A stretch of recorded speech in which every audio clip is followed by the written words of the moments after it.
হয়েছে তোমাদের? রাগ? পিতার উপর সন্তানদের আবার রাগ হয় নাকি?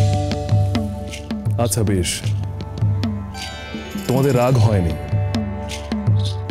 তাহলে কি হয়েছে? অভিমান?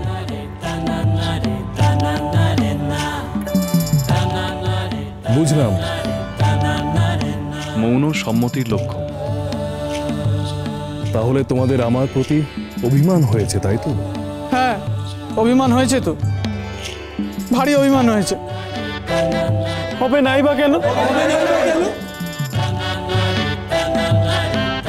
এমন অভিমান হওয়ার কারণ কি? বেশিক্ষণ অভিমান মনের মধ্যে পুষে রাখতে নেই, তা তো তোমরা জানো।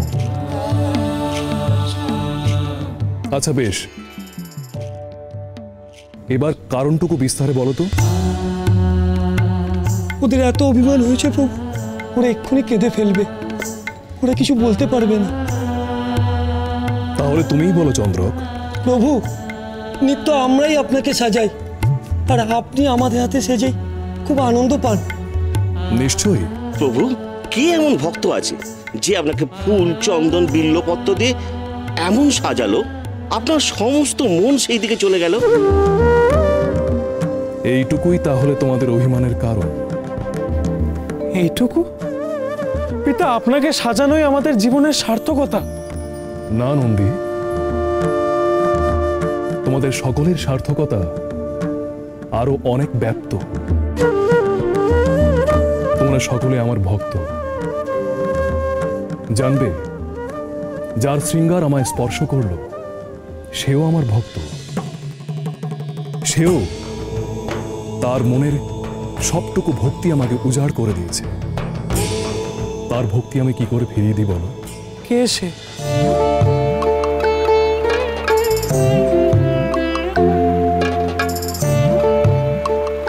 নারায়ণ নারায়ণ।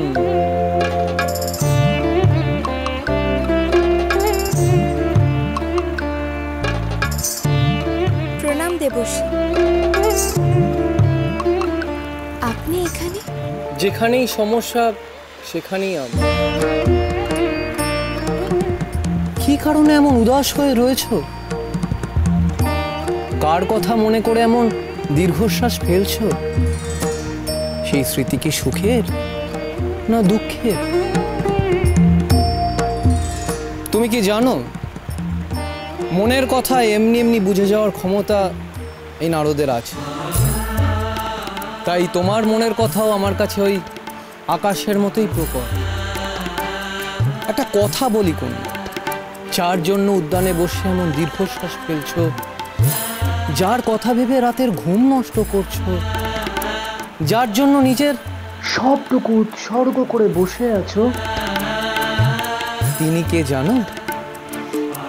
তিনি হলেন মহাযোগী, ভিখারি, যোগেশ্বর। আর তুমি তো রাজকন্যা, মেলাবে কি করে, মিলবে কি করে? দেবশ্রী, আমার ভক্তিই আমার সম্বল, তা কি মেলাতে পারবে না আমাকে তার সঙ্গে? কিন্তু কন্যা, তাকে পাওয়া তো এত সহজ নয়। তিনি উদাসীন, তিনি সর্বত্যাগী, তিনি বন্ধনহীন, তিনি বিমুক্ত। তাকে বাঁধবে কি দিয়ে? আমি তাকে ভোগে বাঁধতে চাই না দেবশ্রী, ভক্তিতে নিজের মুক্তি চাই।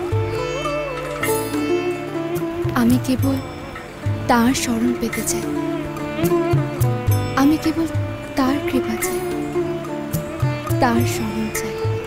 সত্য কথা বলো দেখি, তুমি তার কৃপা চাও না তার প্রেম? জানবে তিনি মহাত্যাগী, কিন্তু তিনি মহাপ্রেমিক। ভক্ত হয়ে আহ্বান করো তাকে, প্রেম দিয়ে তাকে জয় করো। তিনি ভক্তের দাস, পরম পুরুষ। তপস্যা করো তার, সব কিছু ত্যাগ করে তপস্যা করো, তবেই তাকে পাবে।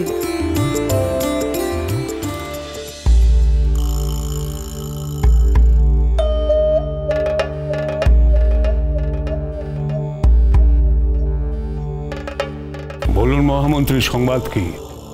অন্য প্রজাপতিগণ কি আসতে শুরু করেছেন? হ্যাঁ মহারাজ, তাদের সুরক্ষা? নিশ্চিন্ত হন মহারাজ, এই দক্ষ রাজ্যে সবাই সুরক্ষিত। উত্তম উত্তম। আতিথেয়তায় যেন কোনো ত্রুটি না হয়। সকলে জানুক কেন মহারাজ দক্ষ সকলের মধ্যে শ্রেষ্ঠতম। কাল আমার শীর্ষ প্রজাপতি হওয়ার 19 বর্ষ পূর্তি। কোনো ভুল ভ্রান্তি যেন সেই অনুষ্ঠানের তালভঙ্গ না করে। সে হবার কোনো আশঙ্কা নেই মহারাজ। বেশ, আমি স্থির করেছি কাল আমার সভায় আয়োজন হবে উত্তম সঙ্গীতের। আর সেই সভা শুরু করবে কন্যা সতী। তার সঙ্গীত শিক্ষা দেখবে সবাই। দেখবে যে দক্ষ কন্যা দাক্ষায়ণীর মধ্যে কেমন করে বিরাজ করেন দেবী সরস্বতী।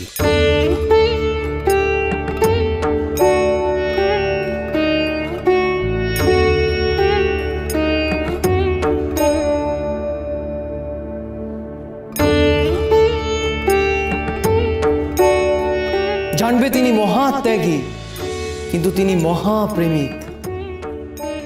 ভক্ত হয়ে আহ্বান করো তাকে, প্রেম দিয়ে তাকে জয় করো। তিনি ভক্তের দাস, পরম পুরুষ। সব কিছু ত্যাগ করে তপস্যা করো, তবেই তাকে পাবে।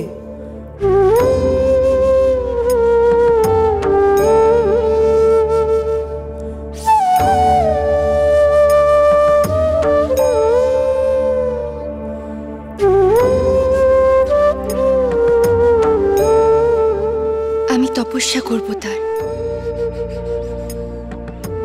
এই প্রাসাদ, এই বৈভব সব ছেড়ে কেবল তার তপস্যা করব।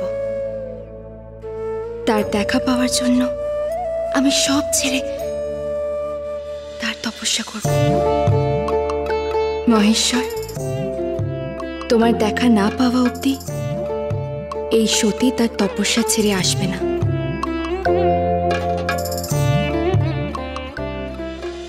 প্রভু, আজ সতী তোমাকে নিয়ে পথে নামবে, শুধু তোমায় সম্বল করে।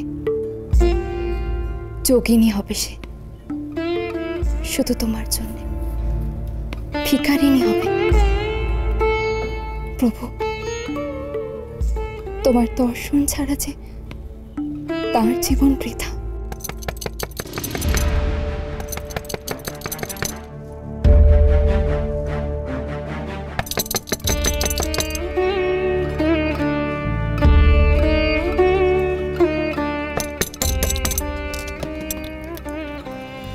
মা, এসো এসো সকলে।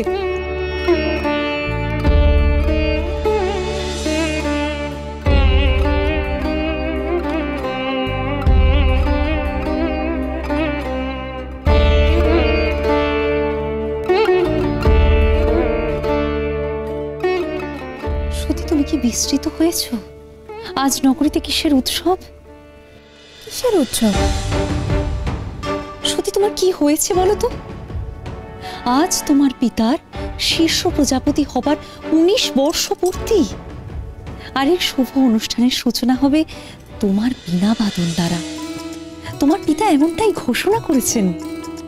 আজ সভায় সকল প্রজাপতিরা উপস্থিত থাকবেন, আর তাদের সকলের সম্মুখে তুমি তোমার সঙ্গীত পরিবেশন করবে।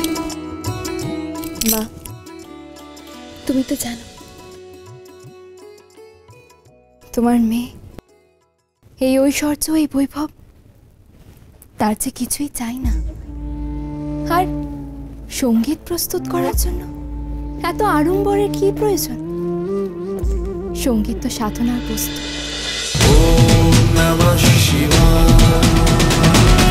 চলো চলো চলো চলো চলো পাল্টাই।